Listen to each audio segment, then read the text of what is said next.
They are places of healing, sanctuaries of science and hope, where life begins, and, for many, where it ends. But what happens to the energy left behind in the wake of such profound emotion? Welcome to EnfinityCast. I'm your host, Vesper Thorne. Tonight, we walk the sterile, echoing corridors of the world's most haunted locations, hospitals. We're exploring why these beacons of modern medicine so often become death's waiting room, hotspots for the paranormal.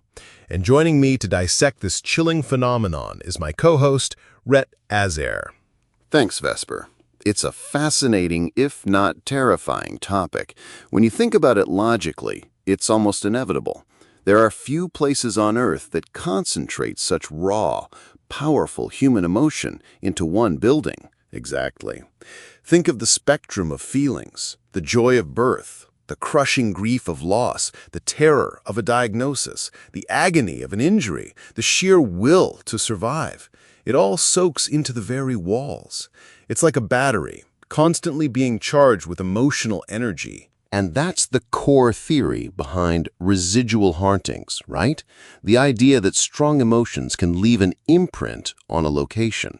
It's not necessarily a conscious spirit, but a playback of a traumatic or significant event, repeating itself over and over.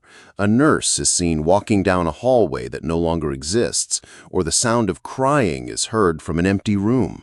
Like a psychic scar on the environment. But hospitals seem to have more than just residual energy. We hear countless stories from doctors and nurses, people of science, mind you, who report intelligent interactions, apparitions that acknowledge them, disembodied voices that answer questions, call buttons being pressed in vacant rooms. That's where it gets more complex. We have to consider the nature of death within a hospital. It's often sudden, traumatic, and confusing for the person experiencing it. An accident victim brought to the ER, a patient who codes unexpectedly.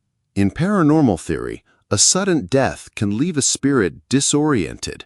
They may not realize they've died. They might linger, searching for a loved one, or simply reliving their last confusing moments, tethered to the place where their life was abruptly cut short. And they are surrounded by the living, the constant flux of patients and staff, a river of life energy flowing through a place defined by death. It could be a beacon drawing in or holding spirits there. They see others fighting for life, and perhaps they, too, are unwilling to let go. It creates a perfect storm.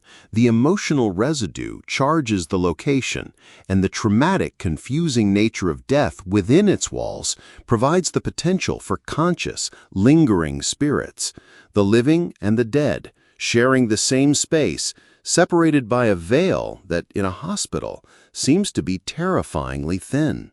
It makes you wonder, the next time you walk past a hospital late at night, and see a single light on in an otherwise dark window, who or what is still waiting in that room?